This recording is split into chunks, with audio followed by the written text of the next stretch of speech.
Welcome to the Project with Sam and Lewis, the podcast with the mission to cover every project throughout pop culture and history. I'm Sam. And I'm Lewis. And this week we are talking about Project Blue Earth SOS. Is it the fourth episode? Episode 4 of 6. So we're 2/3 of the way through the series now. And it's in an interesting place, isn't it? It's kind of moving along slowly there, I would say. It's moving along though. yeah. Weird episode, but I quite enjoyed it actually overall. But before we get into that, we've got time codes in the episode description, so you can skip ahead to personal projects. We've got a few little bits in there. I think, Lewis, you've watched some Tales of the Jedi. I have, yeah. That'll be some good fun. I don't think I've watched anything particularly interesting, but I'll rack my brains over the next hour or so. Before that, how are you today, Lewis? Yeah, not bad. I had Wednesday off this week, so my work week was kind of split up into two, which is quite nice. But yeah, it's gearing up for the World Cup seems to be most of what's going on at the moment. Yeah, it's come around quite quickly, at least for me, because I'm not really in the world of. I mean, generally it has anyway. Because usually, like, you get the end of the season and then you get like a month of build up to the World Cup, whereas because it's in the winter, there's still Premier League games going on, and then suddenly it's going to be the next week World Cup to just go straight into it. Yeah, strange. How are you? I'm okay. As you can probably hear, listeners, I've been a little bit ill this week. We're recording quite a lot later in the week, on the eve of the release, which is a little bit closer. But yeah, no, I'm all right. It's the sound part of me. The sound part, the voice the part. One bit that our listeners connect to. I mean, we had to postpone because it would have been about twice as bad as this, if you can imagine that possibly. But yeah, it was I'm doing all right. If you need a break at any point, we can it may get worse and worse as we go. I think, it's something we've covered before, so we won't need to go into too much detail of backgrounds and stuff, but we'll get to that when we get to that. I can do most of the talking. I'll just go. Hopefully. Yes. I'll just think of funny things to say. Yeah. And every 5 minutes or so, I'll just change. But we've got a first segment, haven't we, Lewis? You can hear that, the dogs in the background. Project News. Woo! So it's a bit of a weird one this week because I've got 4. Oh, nice. Fairly small ones. That's all right. 4's good. Yeah, just because, there's quite a few of them that seem more interesting than others, and one that you won't care about, but I had Project the title, so I was like, I need to do it. Yeah. So the first one from The Telegraph is the Eden Project's Sir Tim Smith. Shut the fuck up about climate. Oh, wow. Because we had one from him before, didn't we? Yeah. And I think, obviously, he's fairly green himself because the Eden Project. You'd hope so anyway, yeah. But he seems to be sick of, like... people talking about... Yeah, like, green people and, like, capitalists trying to find common ground. And he's like, no, we just need to kind of make capitalism green. Otherwise, we're all fucked. Like...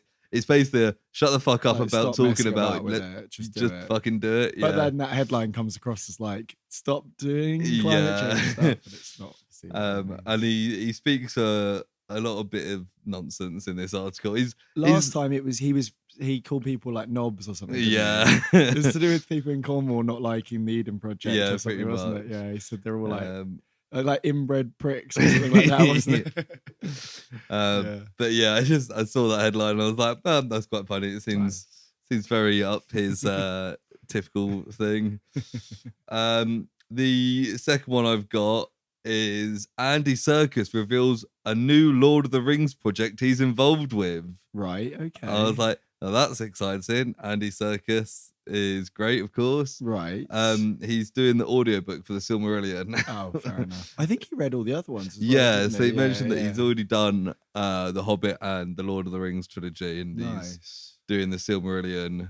Do you reckon he does different voices and stuff? He probably does, doesn't Probably. Because even Stephen Fry does voices for the Harry Potter books. Yeah. So, yeah, I'd imagine he would. And like Gollum isn't his natural voice. No, anyway. it's all read out in Gollum's voice. That'd be that's quite cool. I might consider looking into that. Yeah, I've never really been hugely into audiobooks. No, me neither. But listen to quite a lot of podcasts, so it's not, it's not too different, really, is it? No, It's I just the guess length of it. Like, I got a free Audible years ago for I can't remember what it was. Quite a fun book, and it was something like 24 hours, like the whole length of it. And I never made it the way through it. A friend of mine at work is listening to the Fellowship of the Ring. Oh, really? Okay, cool. And she said she's listened to it for about 8 hours now, and they've just left the Shire. Yeah, see, I feel like I'd quite like to be able to read it at my own pace in a way exactly. as well. Especially, you don't want to be going back and like, what was that? And like, see, I think that's the main thing of being like, oh shit, I missed something there. Like, if you're reading a book, you can like just flip back and be like, oh yeah. Yes, but I suppose as well, if it's written in a kind of old-fashioned way, having someone read it to you might make it kind of the pacing going better. Yeah, there's two sides to it, I suppose. But I was looking into getting a copy of The Hobbit because I think I've got a graphic novel of The Hobbit up there somewhere. But I read it years and years ago. But with Rings of Power being on and kind of getting back into that world, I was thinking I'd quite like to read that and then attempt Fellowship of the Ring and see how it goes from there. I need to finish reading A Song of Ice and Fire before I do that. Yeah. I've got the books. I have got the Cardinal Sin that I've got the Hobbit, and it's got Martin Freeman on the front as really? Bilbo, Oh no, which I fucking hate. But yeah, I was looking for a really cheap copy and on World of Books, I think it is. There was a couple of good copies. This is pre last payday, so it was like when I was very poor, I was like, can I get a £5 copy? I think there was one, but I was like, food or Hobbit, probably food. Yeah, probably. But no, it's that's interesting. Meat is back on the menu. Because they're doing a Gollum game, which is I think next gen, and they? I don't really know. I think I guess it's kind of like a stealth thing, maybe. Yeah. But I was wondering if that might be what this is. But I think no. I think that's a separate. It's not going to be like the Peter Jackson stuff. If you search Gollum, it comes up. The Lord of the Rings, Gollum. That's what it's called. Cool. Story-driven adventure. Take on perilous journeys as Gollum. Okay. Cool. I mean, I guess it'd be quite interesting because there's obviously hundreds of years of him getting up to hijinks and hiding. That's it. Yeah, it's due out at the end of this year, apparently. So I don't think that's going to happen.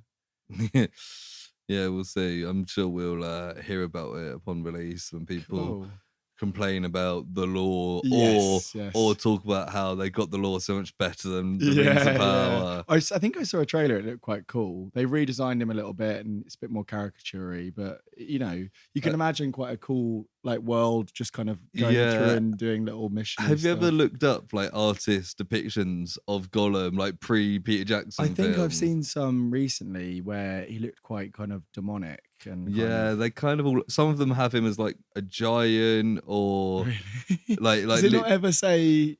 Well, I think not like clearly, or people took like some artistic license, but like they did. Some of them look quite similar to the Peter Jackson Gollum. Yeah. There's others that are just like, what the fuck is that? You'd never guess that's Gollum without. No. I guess for him to be traveling around with Frodo and Sam, you want someone of a similar kind of.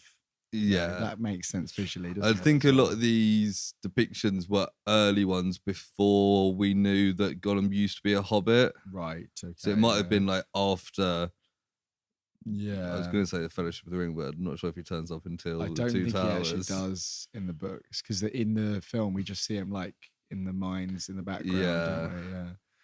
Who knows? The other bit of news I've got, which I just saw it had Project the Titan, and I was like, yeah, we can do that. Yeah.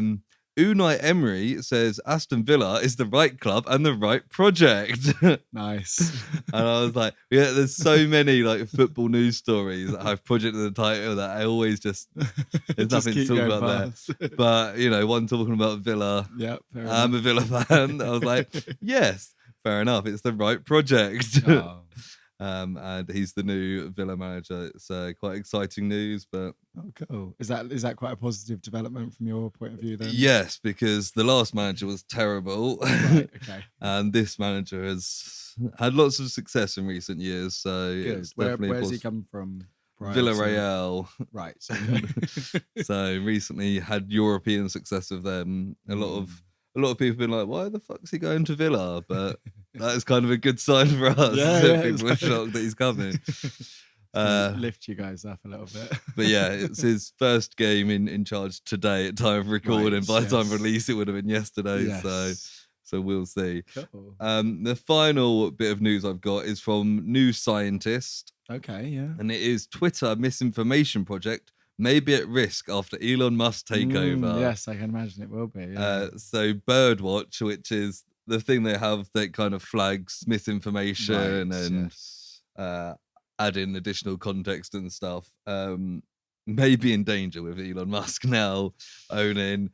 It didn't take him very long to start spreading the only conspiracy thing I know theories. Is with the blue tick thing's been quite controversial because it's now you can pay, you have to pay to get a blue but anyone tick. can pay, is that right? Or over a certain amount, which basically means you could just pretend to be anybody. If people don't check the username, they could quite easily be thrown by, and that's quite obviously a misinformation thing from the get-go, but I don't know too much else about the situation really. I saw he tweeted like a conspiracy theory about Nancy Pelosi or something going on, and I was just like, oh, for God's sake. Yeah, because we talked about her recently, didn't we? There was somebody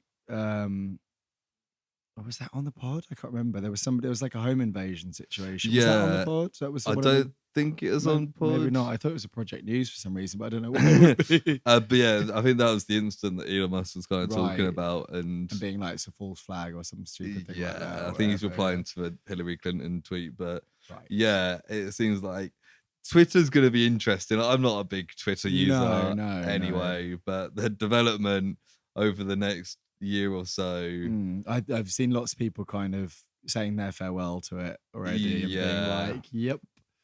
But it's also crazy. I know he borrowed the money to buy it because it was, what was it, 60 billion or something like that, or 44, I think. And it's funny because he had that whole controversy earlier in the year about he could solve world hunger for 6 billion. Yeah. So it's like he's just he just such stuff. a bullshitter, basically, isn't he? Yeah.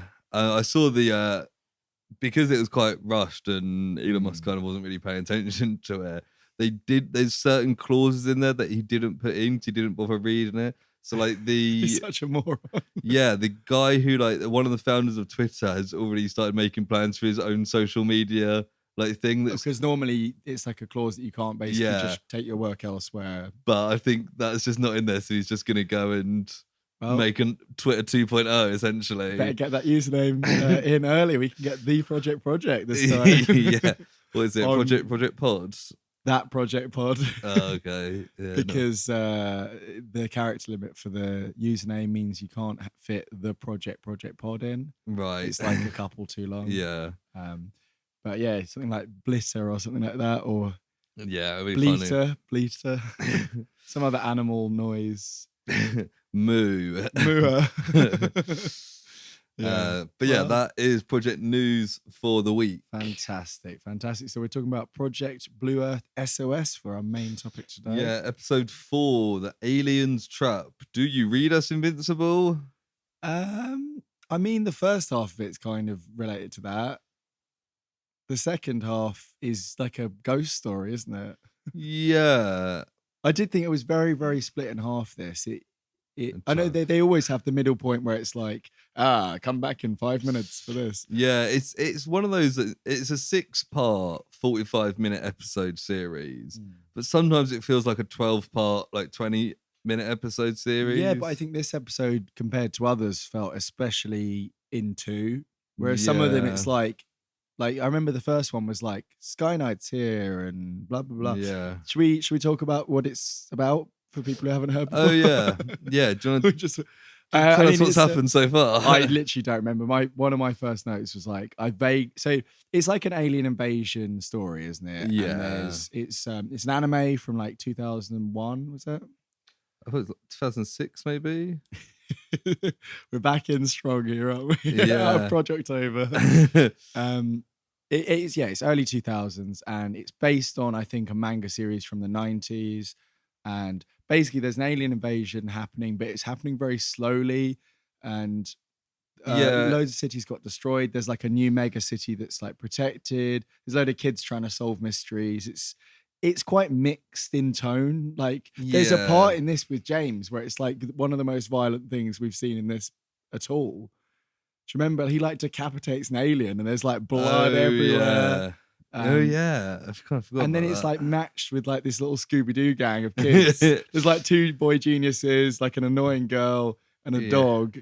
And it's quite fun, but it's like it doesn't really know where it wants to be. The time scale, I'm not entirely sure of like how long has this been going on. No, because the first episode ever, this is the 4th episode. The first episode was like there's a secret invasion happening, and then suddenly they revealed themselves and started blowing up cities. Yeah. And then it seemed to just like the invasion just slowed down massively. Yeah, it seemed like they had that initial like it's like a blitzkrieg attack, but then it kind of slowly. And then we had an episode about like the hidden island, and they were kidnapping all the people. Yeah. And then there was the episode where there was the holograms, which we were comparing to Blue Beam. There was like an alien in the sky talking to them, which was when they also they sent the ship up, which is the Invincible.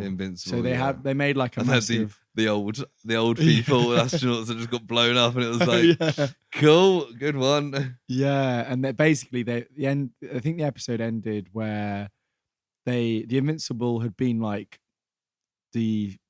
incapacitated in space in orbit, and they were like, how's this happened? And they went to find out about angel hair, which was some weird substance, and they start getting chased by, what do we call him, Dr. Robot Rick? The question mark. Well, I feel like he looks different in this episode. I think it's because he got like fucked up, but maybe. But it kind of starts with that cliffhanger from the last one. He's got like a laser gun to them, like a ray gun. If you want to hear all the background details, we've done this 3 times before, so you can go back to them. There's nothing particularly interesting, but it opens and it's Billy and Penny, who are like the 2 boy geniuses. Yes, are like cornered on like the edge of a cliff by Dr. Robotrick. That's right, yeah. And as he's kind of aiming it, his arm like gets shot off. At first I thought it was just like the gun, but it's like no, it's like to the elbow. His elbow's gone. Yeah. And it's James. Yes. He's kind of the ongoing hero. He's like an ace pilot guy, isn't he? Yeah. He's got like white hair because he went into space or something. Yeah. He went missing for like 4 years, and there's something a bit weird about him that we kind of see a bit in this episode. Yeah. I think maybe he's been a bit like taken over, or there's definitely something going on. But he shoots Robotrick again, and he like falls down into this ditch. Yeah. And he was like, I came to find out about the G engines, and Billy and Penny were like, oh, that's what we were here for. Yeah. And they're like, he killed the professor. Yes. And they like look down to the ditch, and he's disappeared. He's gone. It's the classic thing, and it's like, hey, mystery. Yeah. So they're going back to the Labyrinth Alliance in Metropolitan X, and Metropolitan X seems really quiet. I don't know if they didn't really talk about it, but I was like, is this going to be a thing? Is it because they're being invaded by aliens? I don't know. Yeah, because it's supposed to be like the whole world's population is there. Isn't it? No, I don't think they really go into that, to be honest. But they at the Labyrinth Alliance, they're trying to figure out how they could basically get the Invincible back because they're dying up there, and Penny's dad. Billy's dad. So Billy is like he's the rich boy genius, and his dad runs Kimura Industries or something. Yeah, he's a bit like a Tony Stark guy, and he's like Tony Stark Jr. kind of thing. Yeah, kind of. And they find out this angel hair stuff is on the hull of the ship. Yeah, it's a whole gamma experiment they do, don't they? They watch like some old British experiment to kind of do their research. And it shows them shutting down like G engines. Right. So they basically say like the gamma radiation from solar energy reacts with the angel hair, and that causes like a weird aurora borealis thing, and also shuts down G engines for some reason. Yeah, so they're saying that it's infected Earth's atmosphere, and it's all over the Invincible shell. Yes, which is why that's not working. So they're gonna like basically take a ship up there, do something with the angel hair, like drop it on the ship, so then it kind of gets cleaned off this radiation. Yeah. And they mention at this point, I think Billy or Billy has like a little mini ship they can use or something. Yeah. I don't really know where that comes from. And they're like, we just need to find a way of using the angel hair to clean off this radiation. Yes. And then we're good to go. And I was like, okay. Yeah, and then they just do a load of different experiments, and none of it's working. And then Lotta breast. So I watched the dubbed version this time because I couldn't find a sub version. It took me a little while to get used to the voices because I was kind of used to the Japanese voices. See, the version I watched, it had the intro and then like the music, which is just kind of musical. Was yours different this time? No, I think it was the same. But I was like, please be the dubbed version because it's so much harder to take notes with subs. Yeah, it is. And then after like the intro is like a minute and a half long, and you got to it and they started talking. I was like, oh, for fuck's sake! And luckily, like the copy had options to do subbed or dubbed. Okay, that's good. I was like, yeah, let's dub this. Usually, if I wasn't having to take notes, I'd prefer subs. But yeah, it's you have to keep pausing it basically, don't you? Yeah, exactly. Or make really kind of sparse notes there, which well, maybe we should. Yeah, Lotta Breest comes in and she's got a load of sandwiches for the scientists. The boys. And she's she, got some condiments on there as well. And some seasonings. And some seasoning. She trips over Washington, the dog, and kind of spills it all over this table. And some of the angel hair's it's disappeared. Yeah, it kind of, whatever fell on it kind of dissolves it, basically. Yeah, and they find out that she brought like a salt shaker. Because who doesn't salt their sandwiches? Wow. And that basically the salt had fallen into the angel hair and kind of evaporated it. She dips her hand in the dissolved angel hair and licks it. Yeah, and she's like, salt. And everyone's like, what the fuck? And then they're like, that's fine, but also you need to go to the lab. And they send her off to get tested, I think. It's like, just in case something's happened. But they're like, we need to get as much salt as possible. Yeah. And I noted down here that you just need to tell certain people that a black person has been cast in a role in something they like. Very good joke. I thought I was supposed to be thinking up the jokes. We get like a load of like army guys making decisions because there's like a general that we keep seeing, and they're talking about launching a rocket. And then Captain Clayton, who until this episode I thought was quite a cool character. In this episode, he's a bit of a bitch and he's also kind of weird at the end. Yeah. He runs in and he's like really upset that they're just launching another rocket. Yeah, because he's like, we just did that and it got blown twice. up. They did the Old Man and then they did the Invincible. And he says like, we need to power hospitals instead. And then, he seems upset that he wasn't consulted about any of it. That's the thing, but like he's only just come back in the fold because he was kicked out for like years. And I think this is when James comes out and is like, I'm piloting it. And then he's like, what, James? Because he's got a kind of strange obsession with James, hasn't he, really? It's like a father-son relationship, but it's quite one-sided. Very one-sided. It's like he's like, my little boy, even though this guy's like 30. Yeah. Suddenly there's helmet worms going on. Yeah, so like the space shuttle, the enemy spaceship. The space shuttle's getting ready, and then they notice that there's some cloaked ships arriving. Yes, that's right. I guess with radar they detect them. Yeah, and it's the helmet worms ships that look like the classic UFO ships, and we've seen that. Quite dangerous. That's it. And they do a new trick this time, don't they? Yeah, it's quite smart. They shoot paint rounds into the sky so that even if they cloak, they're covered in paint. Makes sense. It's quite it's quite a good idea.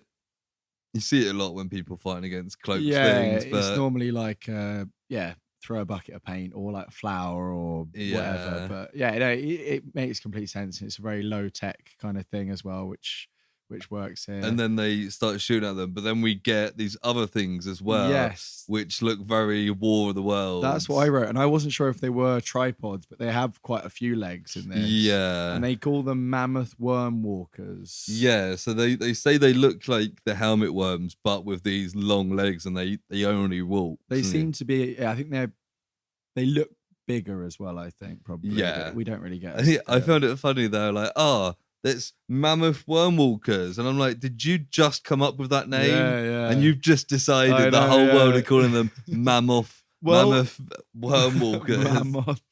Well, whoever gave the name helmet worms is like a moron as well, because that's just a weird. They just talk about it as like these are established names that everyone knows. They're like, it's the worm walkers. It's like, have you seen these before? But we don't know how many there are as well, because there seems to be about 4, and then later on there's like 100 all in a field together. As they're getting closer, James gives Billy like a speech about how he's great and how he can do this, and we're like, okay, cool. Shut up, James. And Clayton's trying to stop the launch because they're basically with the mammoths approaching. That he's like, stop, and they're like, it's too late. They've already fueled it, and it's like set to countdown or something like that. And then and a load of the tanks get lasered by the mammoths first, so we can see that they've got like really deadly weapons. And Clayton and the others kind of get blown back. Clayton and the 2 scientists he's with kind of get blown back. But then the shuttle starts to take off, and the mammoths shoot and blow up the shuttle because, of course, there's a big purple kind of explosion, and it's very dramatic. And Clayton's like, "No, James, Billy." No, he's like, "Penny, Billy, James." He's the most upset about and James. He picks up like a machine gun and starts shooting the mammoths, and it's like, that's not going to be helpful. But then we hear James on the radio, and I was like, yeah, of course. Well, do we find out what happened? Because they kind of go like, we used a small one and then a big one came off, or they had like a plane set up elsewhere, so they were using the shuttle as a decoy. Right? Because I thought that was what it was, but it said flash back to the plan, and we see it that Clayton didn't get told about again, which is like he's just left out of everything. They go back and explain it, and I kind of didn't really understand. I was probably not really paying attention, to be honest. But then they're in orbit, they're in space, and there's a whole thing that happened again. I was quite distracted at this point. I think there was something going on with dinner or something. So what happens before the fireworks salt bit? We get the flashback. Isn't there a bit with James? Something happens with James. Yeah, so the helmet worms kind of see the plane and start shooting. So they're using the plane to carry the rocket up into orbit, like they do with space shuttles. Basically. And they're shooting. So James releases Penny and Billy from the smaller ship. Right. He's flying the plane. Right. Yeah, and that kind of shoots off, and then the plane explodes with James in it. And we're like, that was okay. Okay, cool. And they're like, James, and James seems to die like every episode now, doesn't he? Yeah, pretty much. And they mention it later on. They're like, 9 lives, James.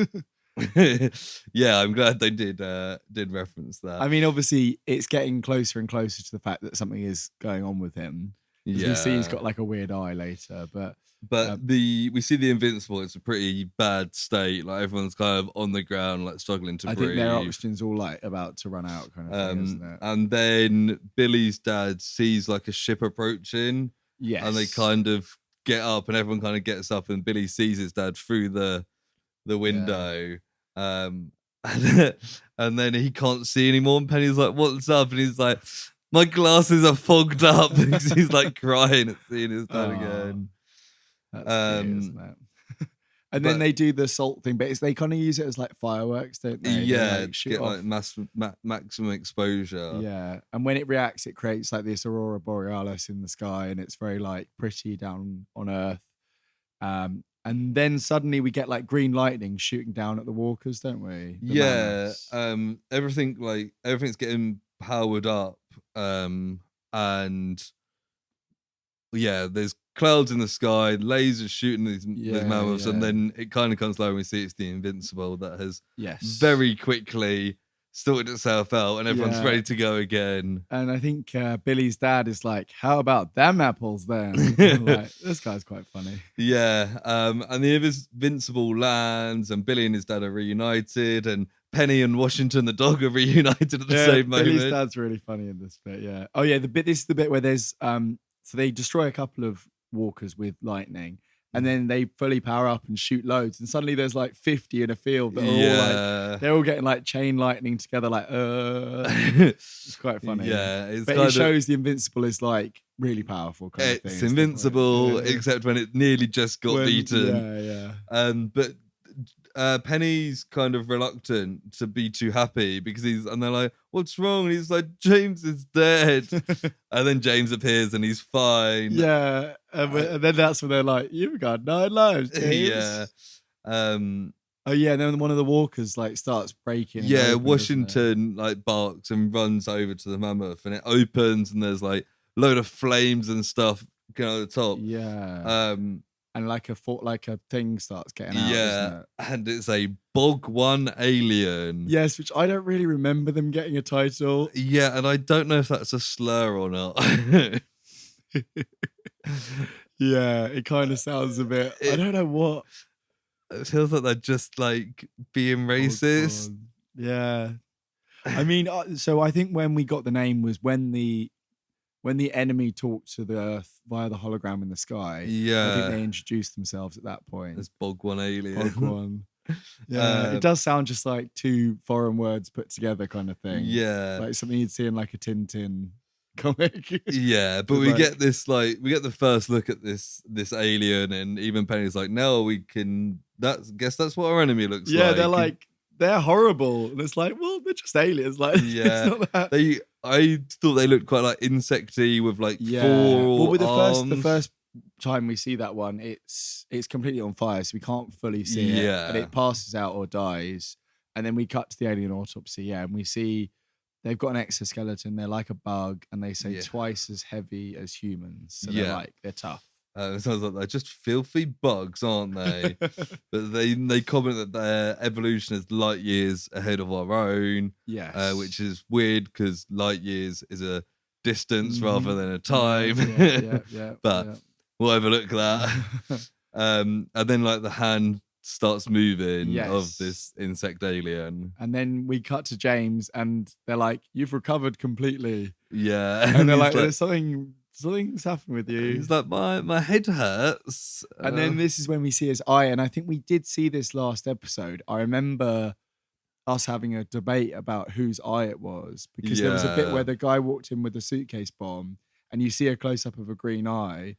And we were like, is that the zombie alien guy, or was it James? And it now is James. Because he's or both of them, maybe. He's like, something is coming, and then his eye goes green and he runs off, and it's like, it's like he can sense them. Yeah, because in the first episode there was like a prequel bit where he was doing the test flight of the G Unit engine. No, not G Unit. G engine. G Unit's like 50 Cent and that. I feel like I've said this every time.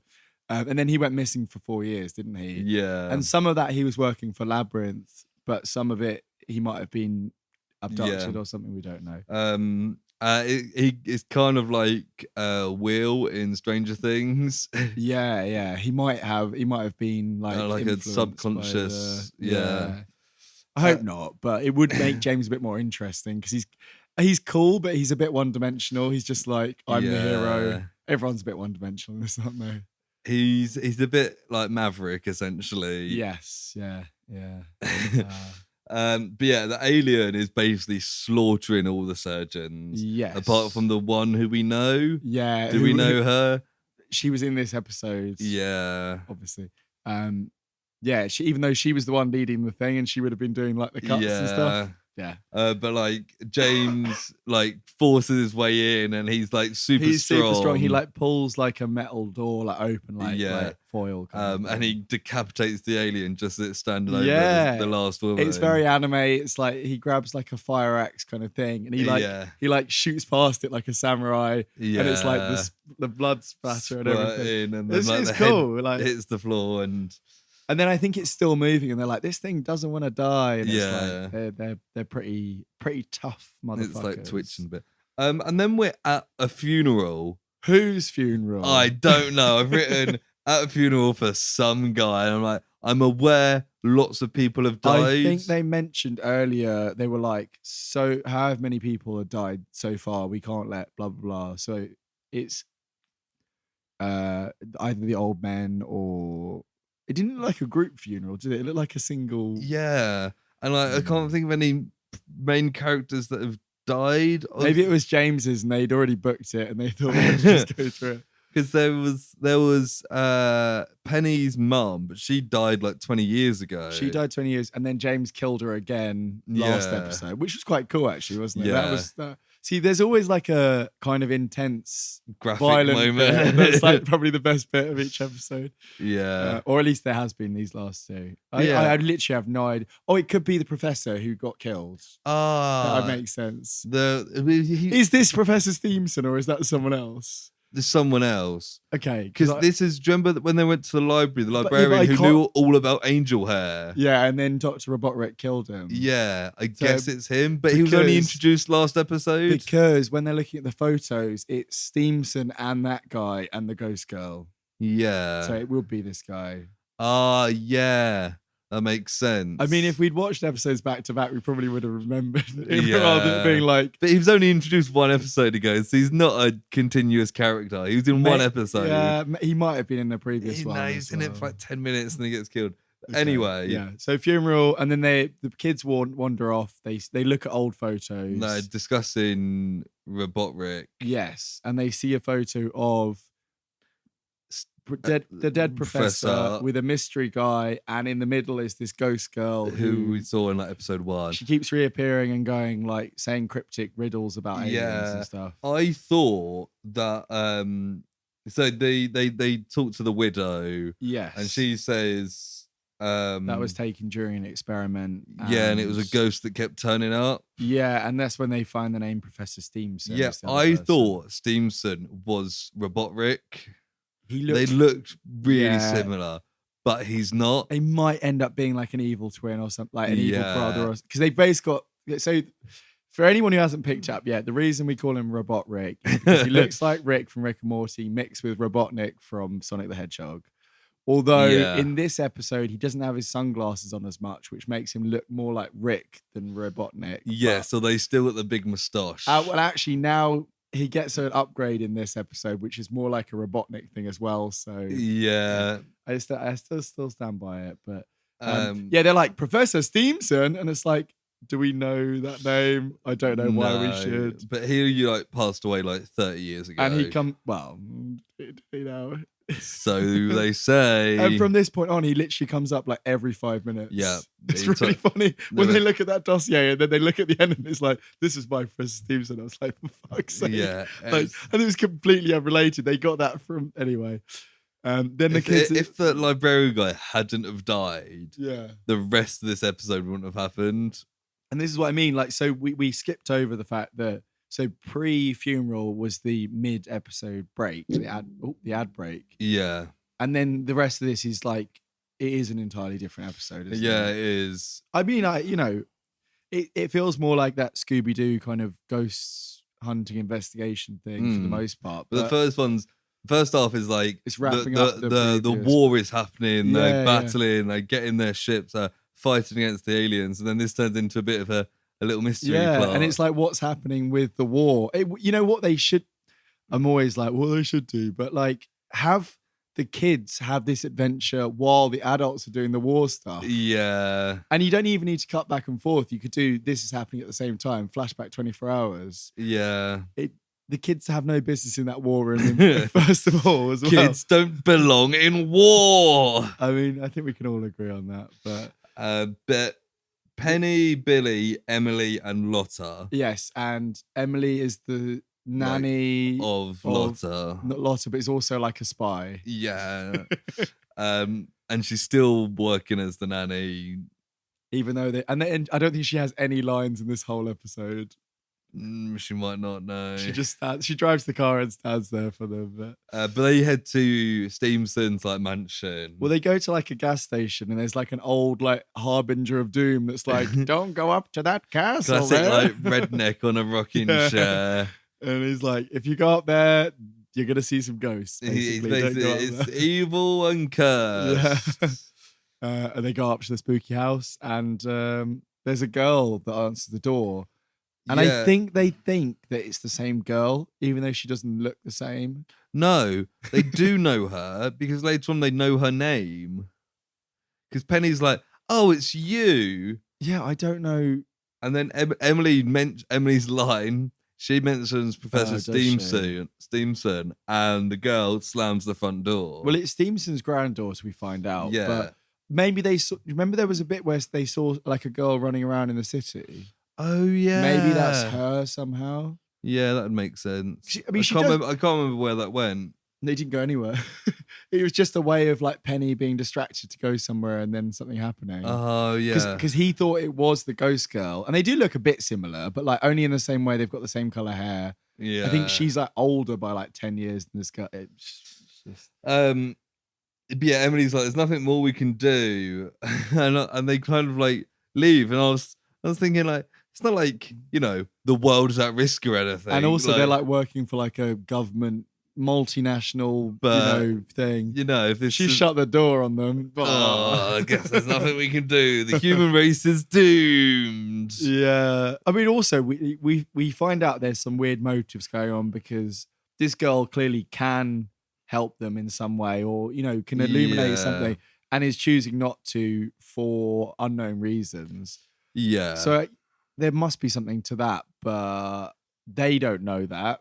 Yeah. So, yeah. And Robot Rick is watching this all happen from a car across the road. Oh, is he? I must have missed that. Yeah. Yeah. Because we cut to some guys playing chess in like the Arctic or something. Yeah. It's very like Day After Tomorrow, where they've got the Arctic or Antarctic base. I don't know which one it is. Yeah. And there's like an earthquake and a big snowstorm. Yeah. And they see something that kind of looks like a electrical pylon. Yes, yeah. They go outside to check the damage, and they see something. And it zaps them. Yes, I was like, okay, don't really know what's going on here.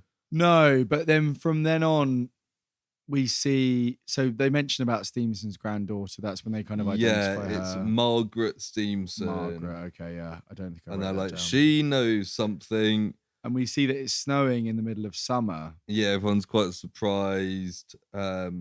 Yeah, and then we get a weird radio thing, the Bucky show. Lots of changes the radio station from like the news talking about the weather to the Bucky show, which is some kids' show. Yeah, and it's like vaguely propaganda against the aliens. Yeah, and well, not vaguely, it is. It's very like World War II. Because we didn't talk in this episode about how it's kind of this, what do we call it, neo-retrofuturism or something. Yeah. And it's got that 1950s B-movie kind of aesthetic, but it's clearly set in the future. Yeah. I think it did have specific years at some point. Or maybe it's like 100 years in the future. So, but I was like, radio shows barely exist now. I don't think they've got video in this, though.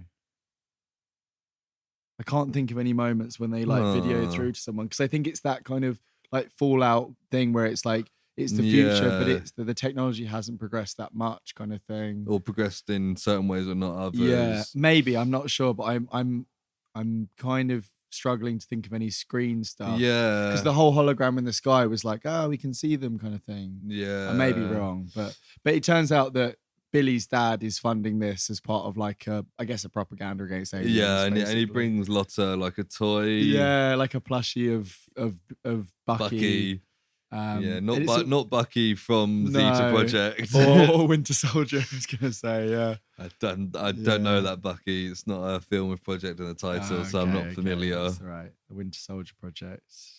Yeah, it could be called. There could be a project title in there. Yeah, I was thinking I don't know. I mean, we've done a fair bit of research on projects. If you didn't know, I don't think any Marvel properties have that in the title. Yeah. Which means they won't probably do an MCU version of it at any point.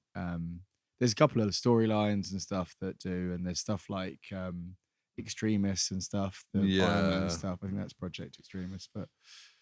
But yeah, anyway, there's bad weather like all around the world. Yeah, hailstones, tides. Yeah, so they're preparing the Invincible. And it's not really clear what's going on there because we're kind of focused on the Steamson plot line. Yeah, I think so. They show a map. So yeah, they do have some sort of like aerial mapping GPS, don't they? Because they can tell that there's they say it's like the lowest pressure system ever detected, And the general seems to know a lot about weather. He's like, that's really bad for the weather. And it's like, okay, or what are you, a bloody weather boy? Yeah. And I think they're going to send the Invincible to where that's happening and just assume that, oh no, he's really dumb. He's like, do you think this is the aliens? And it's like, oh, the doy. Like, of course it's the doy.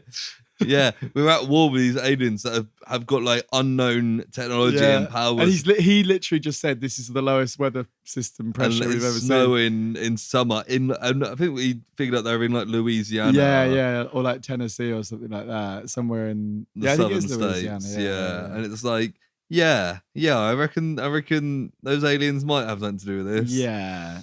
But Billy's reading about Dr. Stevenson. Did you catch this bit here? And saying he was involved in the Philadelphia experiment. Yeah. So that's like the third episode in like 4 weeks or something that's come up because it was in Blue Beam. No, it would just be 2 then, wouldn't it? Because it's the original episode. Yeah. The third episode that we've covered. It was in the Montauk Boys. Montauk Boys and Blue Beam. It pops up as well. Yeah. And they were learning about radar and stuff. And Dr. Stevenson wrote a dissertation that ignored the theory of relativity, which seems really smart, doesn't it? You know? Yeah, it's one of those like it's kind of Elon Musk, actually, doesn't it? Like, let's just pretend, just the thought experiment. Hypothetically, what if Einstein was wrong? and I'm right. Wrong. What if I'm right? And he kind of got rejected from the science community as a result of that. But has devoted his life to like finding aliens. Yes. And he calls them Infabel. Yes, it mentions Infabel, and then we get a little flashback to the ghost girl, and her warning mentioned the reign of the Infabel. Yeah. Which we assumed at that point was the name of the aliens, but it's like a weird term. It's something else, it seems. And they kind of conclude that the ghost girl knew about the aliens. Yes. And I was like, I thought that... It's very obvious. They'd already done a thing where they put together the clues and been like, that means this is going to crash into the sea. Yeah. There was a whole part of an episode about that.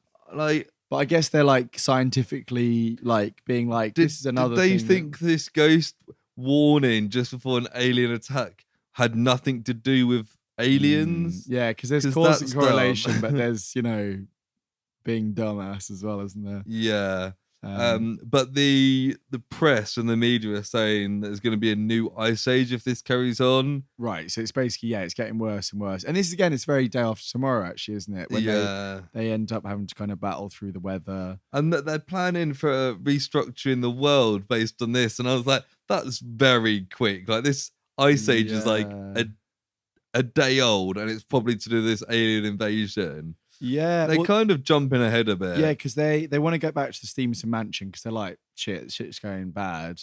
The engine's frozen of their nice car, but Captain Clayton just has a car that works. He drives them, and then he's got this plan that involves restructuring around the weather. Right. And that's the one where they flick to the end, and it's like, Stevenson wrote this, and they're like, what the fuck? Why does this guy keep popping up? Yeah, he was researching manipulating weather, which links into another of our old reports. Yeah, A119.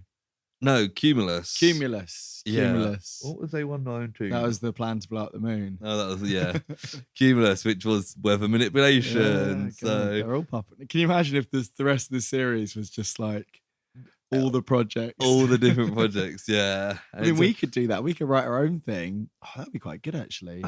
The project it would be, wouldn't it? It's like an X-Files, but it's all. And you know who's playing the lead role? What is it? Frank Zagarino. Frank Zagarino, obviously. Yeah, he could be like the boss, like the angry captain. We can only cast people for this that are part of the project alumni. Yeah. So like Clancy Brown's in. Clancy Brown would probably be like the chief then, wouldn't he? Because he's not in it as much, and he's got a bit of like Zagarino's like the guy who's almost retired, and he's got to just finish this off. Jackie Chan will probably be like a mentor character at this point because he's getting on a bit. They're all too old to be like, traditional leads anyway, aren't they now? I mean, ideally we'd have 2 people playing me and you, but like fictionalized agent versions of ourselves. We could play fictionalized version of ourselves. Okay, so like Matt LeBlanc did in that series. Episodes, yeah, just for example. No, I think okay. So it's two agents, and then the chief is Clancy Brown. Yeah. Then there's like a army guy who's Frank Zagarino. Yeah. Like he's like the more action guy. He comes out a bit, and then Jackie Chan's the martial arts mentor. Probably a bit of a stereotypical role for him there, but he's. And we had somebody else. From Rhea from Rhea. I don't know what. From she's the love interest for. There's a love triangle between us. And each episode will be tapping into one of the themes that we've looked at. So there'll be a Blue Book episode. MK Ultra. And it is literally like the X-Files. It'd be like, we're going back into the projects. Opening up different ones. Oh, I read about this project. In 1952, the British government did cloud manipulation. Maybe that's what they're doing. Related to this. And it's like, turns out somebody is like a rogue agent and they've stolen the project files and they're trying to put them back into the world. It will be like Kane or like Hamish. I know the guest stars of the episodes. Yeah, they would come in. Yeah, of course. Yeah, and one of them turns out to be the villain. I bet it's Kane. Yeah. Yeah, probably. Well, in a couple of years, maybe that will make an appearance there. The Project movie. Anyway, they get to the Stevenson house again. The granddaughter turns them away again, and Clayton's like, "I've got a different approach this time." Yeah, and they just sit in the car and wait outside. He has a whole analogy. He's like, "Women are like kittens. You have to let them sniff your hand before you can pet them." And he's basically like, if we wait long enough, she'll let us in. And it's it feels very much like wear them down until they let you in kind of thing. Yeah. And he's like, my first wife let me do this. And that they are shocked and appalled that Clayton is divorced. And then it turns out he's been divorced three times. He's married three times. Divorced twice. We haven't seen his wife around, so no, but she might have died. But she might have, they seem so like hurt. Yes. By finding out the news that he's divorced, and I was like, it's not that bad. Like, also, it might not be his fault. It's played as if he's like, I mean, his advice is a bit creepy, to be honest. But it's just a bit weird how shocked they were at that. Yeah. I did write, is Clayton the worst now? Because I didn't love that interaction. But and then she's like crying for some reason. I can't really remember what was going on. So I just had a message from Hamish. She's crying because they like won't leave her alone. Yeah, and then... Yes, and then Stevenson's there with her. As a ghost? Well... I don't know. I think he looks like the ghost girl. I don't think he's got feet. No, because doesn't he get harpooned now? Oh, that was someone else. That's someone else. He says something weird like, they're only afraid because I've touched the kingdom of God or something like that. Yeah. It's like, and they're saying that she's like, she won't anyone have his research. Yeah. And then we get someone else who I guess is supposed to be a god. You thinking? Yeah, it reminded me of something I watched recently. That was to do with like someone stealing research. No, touching another plane of existence. I think it was the Lord of the Rings thing. Like Valinor or something. Yeah. Or like the Valar or whatever. Something like that. But anyway. Yeah, and then so we get someone who I thought this was the guys back in the Arctic again because everything's snowing. But it's not. But it's like a guard outside the house or something. It's just a construction worker that's working nearby, isn't it? But what's it got to do with anything? I don't know. But he gets shot. He gets shot with like a harpoon, and then it's like in Metal Beast, he gets like lifted up in the air. Yeah, and it's harpoon. And it's robotic. It is, yeah. We don't see his upgrade yet, do we? Though, but he's got a bit of a harpoon upgrade.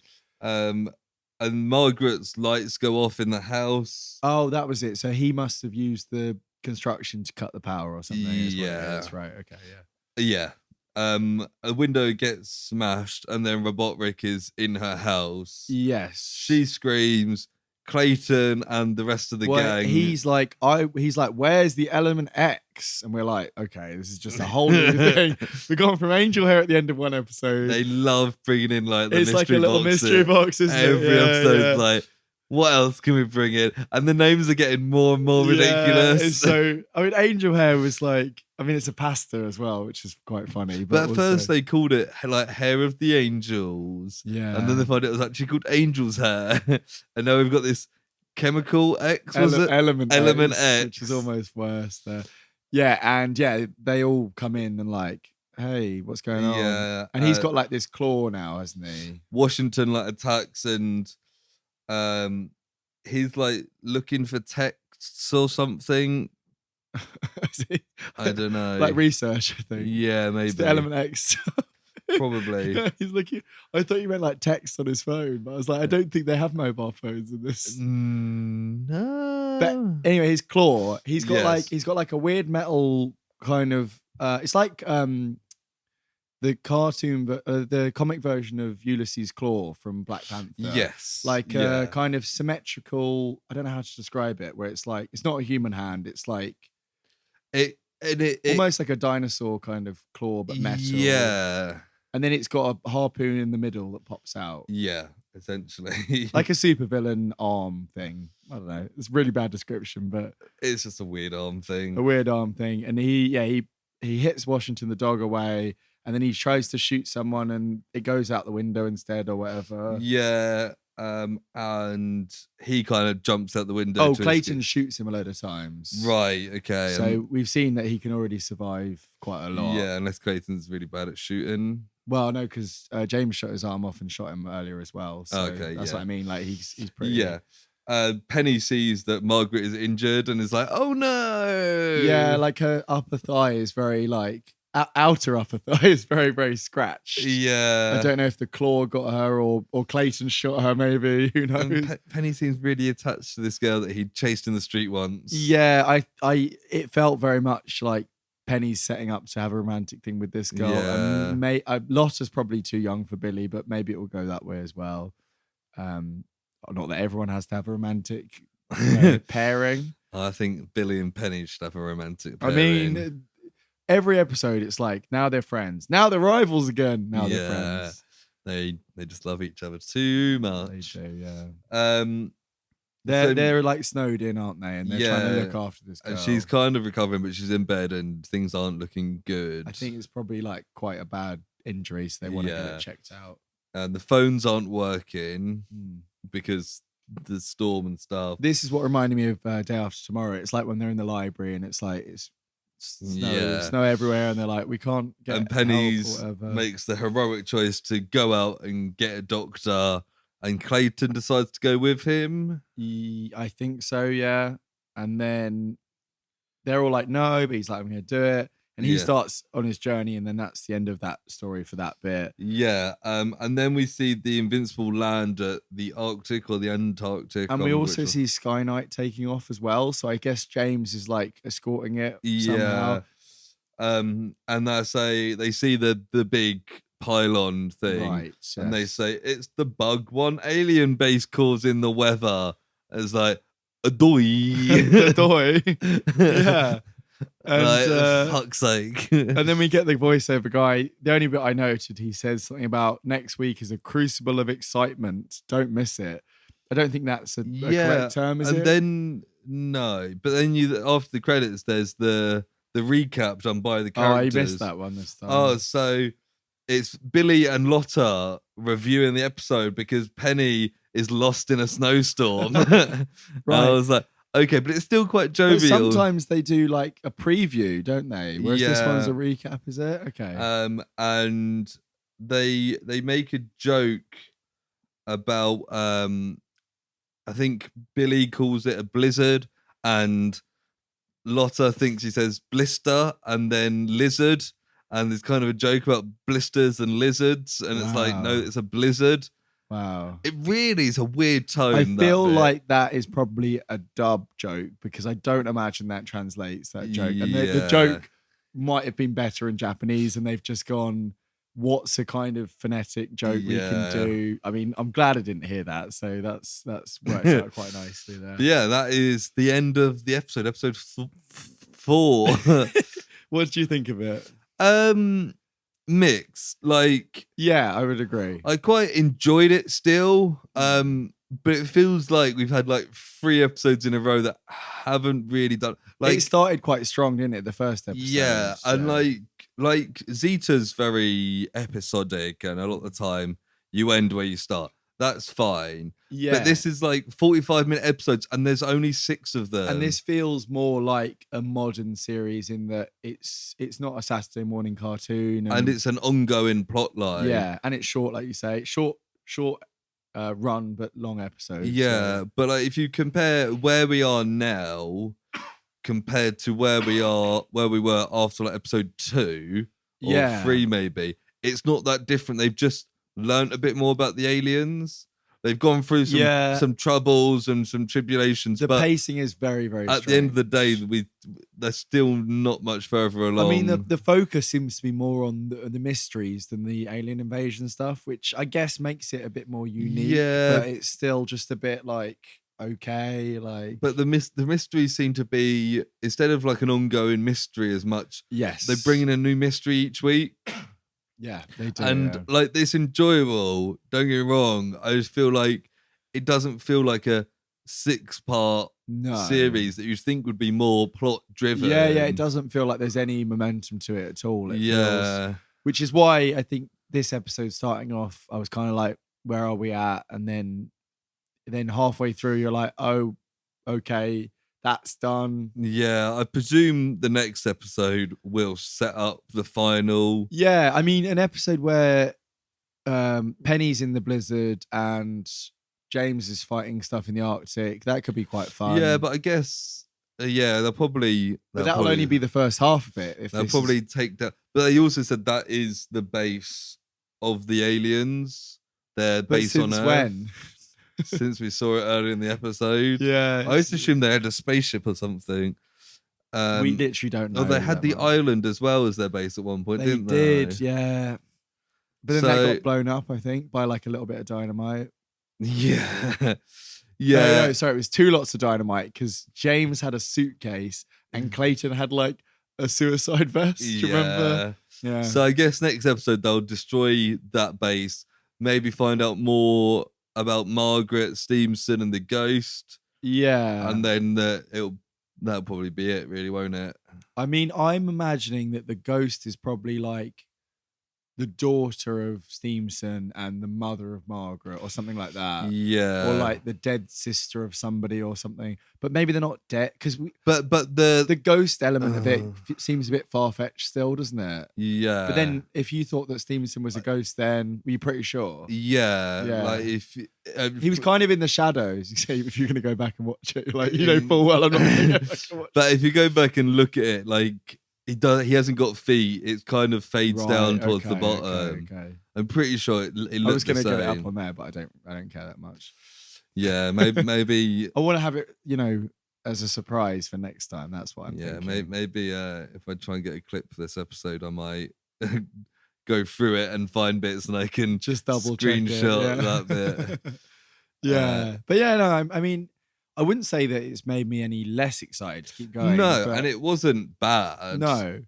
I think, I was a bit like mixed in what you said about like plot and pacing feels a bit draggy, but generally, I came out of it like, I'm kind of interested in what's going on.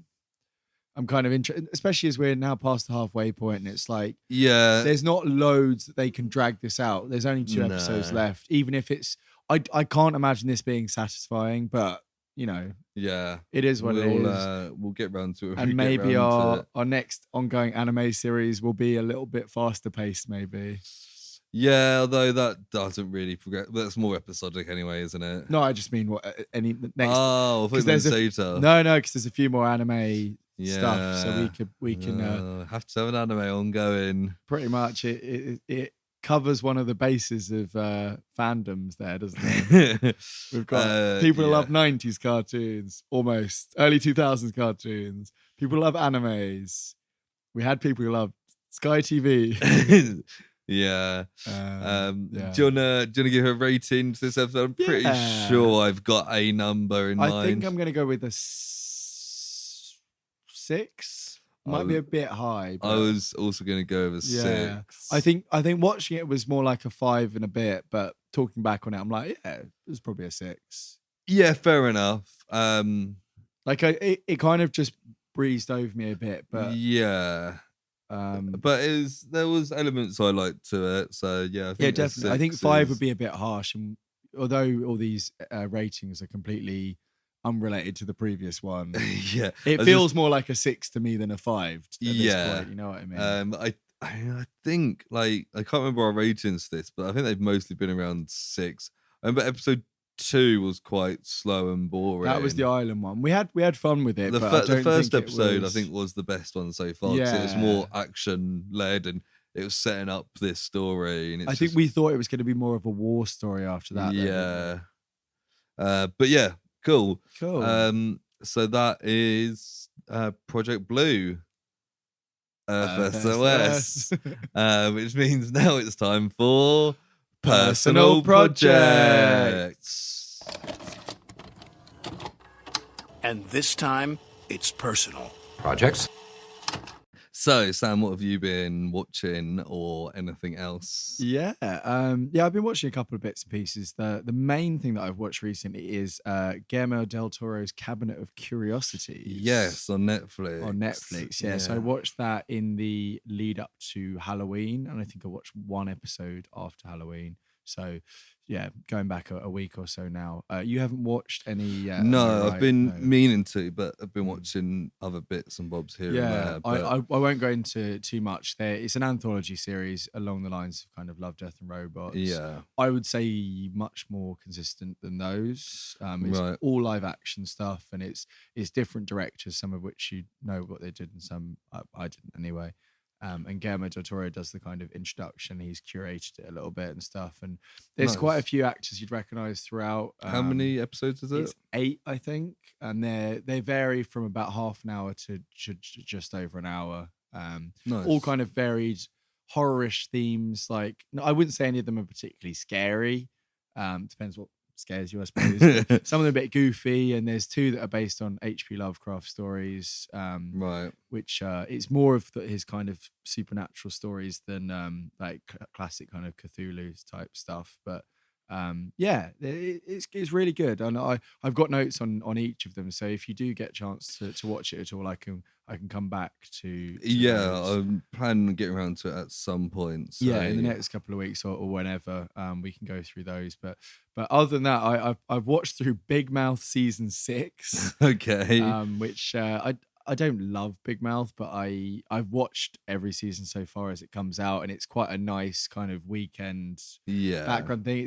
It's a bit too gross for me at times, but it does it's quite sex positive, and it goes into kind of it goes into kind of slightly too much detail on things that people should know about. So, generally speaking, and it's quite funny, but you watched any of it at all? No, I've never really had any interest. No. It's one of those that like you scroll through Netflix and it kind of stops on that and you see like a clip of it and you're like, nah. It's a bit annoying, but it's one of those things. I'm 6 seasons in now, and it's an easy watch. It's 10 episodes of about 20 minutes, so it's really easy to burn through. I think we literally started watching it earlier this week, and we've watched through all of it. So it's like, But nice. What about you? What have you been watching? So a few things. So I watched the first episode of Tales of the Jedi, as you mentioned. Yeah. Which I didn't really know what to go into expecting. I know a little bit, but it's a bit of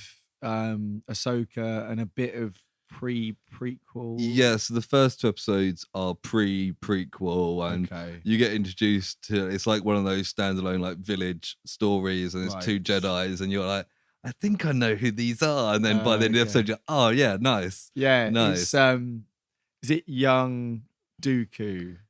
Yeah, young Dooku and And- his apprentice Qui-Gon. And Qui-Gon, yeah. And it's like it's all the like Clone Wars animation, Yeah, but yeah. and they've got the same voice actor. So I was like, Okay, it doesn't cool. explicitly say it, but I was like, I'm pretty sure that's Dooku. Cool. And then he has his curved like lightsaber right. towards the end. Oh, and, so like, it is done in quite a like dramatic, like slow way kind of thing. yeah. Okay, cool. I watched the first two episodes of that, and I was like, fuck, this is particularly that first episode. I was like, this is actually really Oh, really? good. Okay, cool. Yeah. I haven't. I almost started watching it, and the first one had it looked like it was like Ahsoka's people or whatever, and I was like, I don't really know too much about that, and it just didn't really grab me. But they're really short episodes, aren't they? Like 15 minutes. But that first, I might sit through them all today. the first two episodes are very much centered around Dooku, and it's kind of that background to the character we've never really seen, because obviously he's introduced in Attack of the Clones, having left the Jedi, and it's kind of like seeing his. Because did we know? I guess with there's probably comics and non-canon stuff, but he only turned and not long before. Yeah, because in Phantom Menace he's not in it, but I think at that time he's still with them. Because then there's the skip, isn't there? 10 years or whatever. Yeah. Yeah, but like enough. you kind of get hints towards him not fully on board with the Jedi and enough. that kind of stuff. And but a lot of that now, especially with older Luke in the sequels and stuff, the idea of the Jedi not being perfect is much more of a normal thing for us now. Whereas at that time, it was almost like everyone was still had them on the pedestal that they were on. It's almost like it's changed with the times in a lot of ways, isn't it? And you get some Windu in the second episode, which is quite good seeing like those two together, and kind of their kind of shared perspectives and also where they differ. It's like, this is quite good. So I watched those first two episodes and I was like, this is better than I thought it was going to be. So I'll probably... I would like to go through. That's good to hear, because I'd heard other people, briefly comment on it, and some people who are big Star Wars fans were like, I really loved it. But if you're, because I don't know, do you know if anyone's particularly vocal about not liking it? Because obviously no, I haven't seen much talk about Clone it, Wars fans are normally like, they can't do wrong normally, can they? Yeah, and it is Dave Filoni, so that's what I'm thinking. But I imagine I think it's going to be a bit anthology-ish, with like Ahsoka stuff and things. So there might be some weaker episodes in there, but the first two I very much enjoyed, particularly that first one. I was like, I feel like in the grand scheme of things, there'll probably be some stuff that will go over my head a little bit, not having watched Clone Wars. Yeah, it is. Maybe if it gets more into Ahsoka's missing chapters and stuff like that. But at the end of the day, I imagine they've made it so that it is like palatable for a... Yeah, it does. Those first episodes did just feel like 2 episodes of Clone Wars just set. That's fine. What?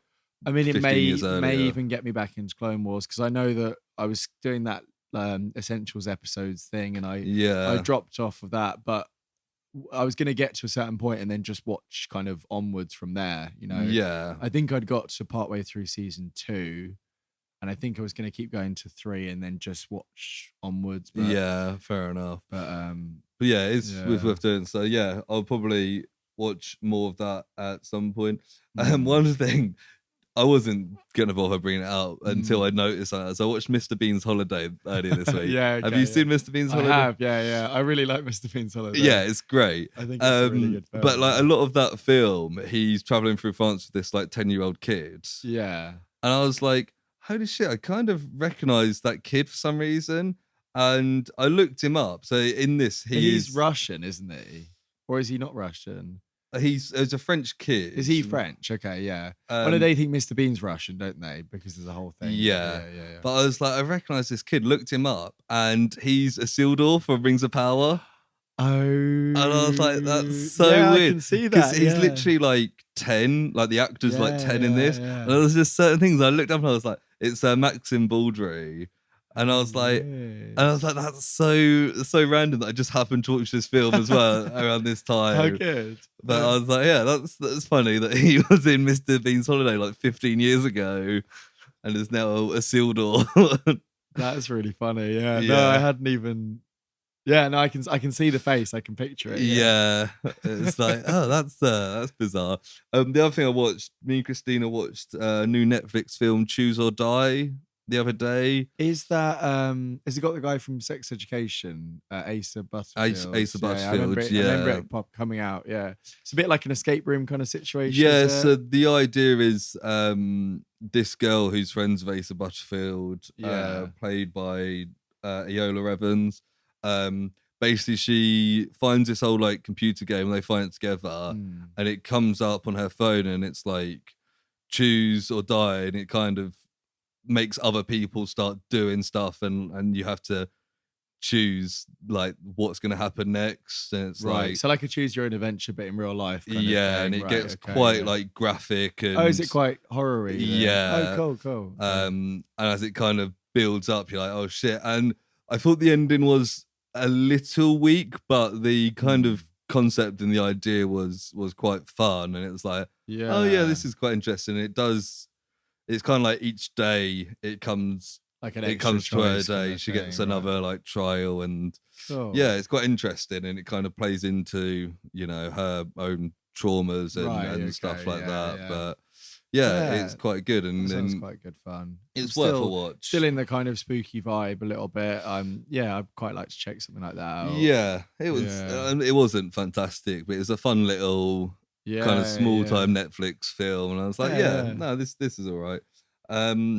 But yeah, that's kind of the main things. I watched The Cube the other day. I've not seen that before. Yeah, that's what it is. They go around different bits in a cube, and you die in some of them. And I quite like to watch it. I've heard kind of pretty good things. Yeah, and obviously it's inspired by certain things and has inspired other things. I remember there's actually a Clone Wars episode which is essentially The Cube. Oh, and really? It's like different bounty hunters and Obi-Wan like doing trials to get through the rooms.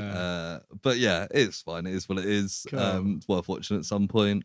And neither of us watched Enola Holmes 2 yet, have we? No, which came out on Friday. Yeah, I might watch that today. I know how much you love Millie Bobby Brown and Enola Holmes. You know, I've really come around on her since since my No, she's all right. I still she's not my favorite person, but most celebrities aren't. So. Yeah, I was reading a thing the other day about how she talked about when they filmed the first one, like Henry Cavill was like quite distant with her. Yeah. And like some people have theorized like he didn't want to suddenly be the guy who's really close friends with like this teenage girl. After the Drake thing, yeah, and then someone else as well, I think. I think he's kind of made a conscious decision to be like, and apparently like... Because she was like, would have been like 17 or something at the time. I think she was maybe even younger, like 50. That, but apparently like he wouldn't answer any questions about his personal life and stuff, because he was like, this needs to be a professional working relationship, otherwise it's and now is he more friendly, or has that not come up? I don't think it's correct. So I think she was still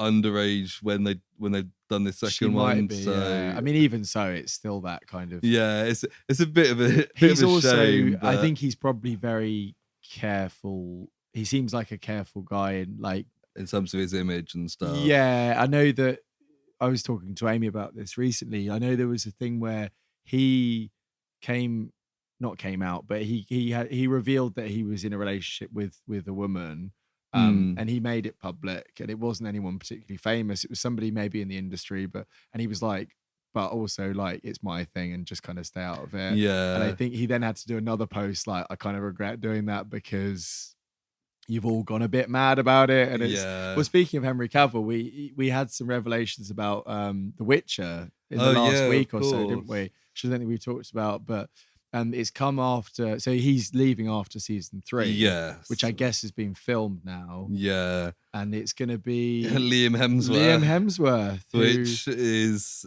interesting. I imagine that'll be the last season of The Witcher then, won't it? Yeah, if they even make it. Yeah. Because they might, fans have been very angry with both the writers and everything. Which I imagine means that he will be doing some Superman stuff. Yeah. I'm pretty sure that... I've seen a lot of people theorize that he's fallen out with the writers. Apparently the writers don't even like the books and stuff, and he got angry about the direction. And he is definitely a big book nerd, isn't he? I think it's more likely Superman stuff. I think it's probably both. I think because there's an interview that's come out recently that was like days before the announcement came through, and he's very cryptic, and he's saying things like, one thing I've learned is if something doesn't feel right, you have to kind of go your own way. And it's like, Yeah. I think there was probably some both career and creative choices along the way, but I don't think it was probably I don't know. I literally don't know at all. Yeah. But I think the it Liam doesn't Hemsworth seem like a big deal in terms of like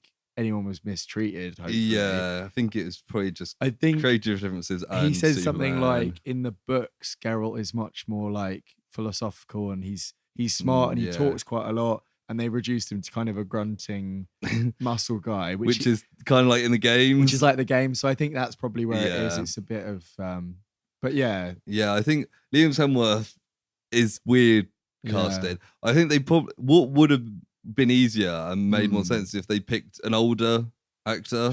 Yeah, I think and Liam Hemsworth looks a bit. He looks younger than Henry Cavill. I don't know what he looks like now. I'm thinking of him in Hunger Games. To be honest. I've heard people say that he's had some good recent roles and he can be quite a dramatic. Yeah, I think he's a decent actor. It's just because people saw Henry Cavill as so perfect for it. Yeah, it's a bit. He looks pretty much the same now. Yeah, but if they'd gone with an older actor, they could have just played off. Oh, he's older now. But now, because it's someone who looks a bit younger, it's like I think what's they age happened really slowly. So I think to keep up with Siri and that. But it would have made more sense than him suddenly looking younger and not mentioning it. When I first saw the news, I thought it said Chris Hemsworth, and I was like, "That is wild." And then I was like, "Liam Hemsworth." So I'm like, "That's almost even weirder." Yeah, I was like, because it was before your Halloween party. I saw the news, and I was like, I need to send this to Lewis. But I was like, if I send it to him now, he'll be in the party. And I was like, and I was going to tell you, and then I just completely forgot. And it was like the next day, I was like, shit, I forgot to send you. Yeah, it's bizarre. But I think I saw first on the news because I saw a TikTok of like Liam Hemsworth made up as the Witcher, being like wild casting choices, and I was like, yeah, that would be wild. And then kind of moved on, and I was like, oh, well, no shit, that's actually happened. So on the back of the Superman speculation there, I mean, it's slightly more than speculation in some ways. Have you seen much about with Black Adam at all? I watched the post-credit scene, and there is an appearance from Superman. I've seen a screenshot. It was that was what I thought it was, but it came up on TikTok, just the whole thing, and I was like, I knew you skipped past it, but I was like, you know what? I don't care about this film enough. So what happens? Is he just like, I'm powerful, you're powerful? He sees Black Adam. He's basically like, look, you've got this power. You need to be responsible for your power. Does he do great power, great responsibility, basically? Kind of. And Black Adam's like, no, I'm going to do my own thing. And Superman's like, well, then I'll have to stop you. Right, okay. And it's like, the thing is, though, like Shazam and Black Adam haven't even fought yet. Yeah. And they're the ones who are actually supposed to. Yeah. It's a bit silly. But I mean, it's good to have. I was quite excited for him to join the MCU, to be honest. But maybe that was just. Henry Cavill, but maybe that was just a bit of like put the threat out there so that DC take him seriously.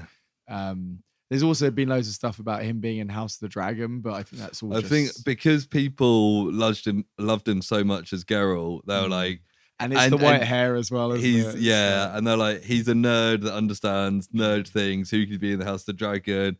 Which.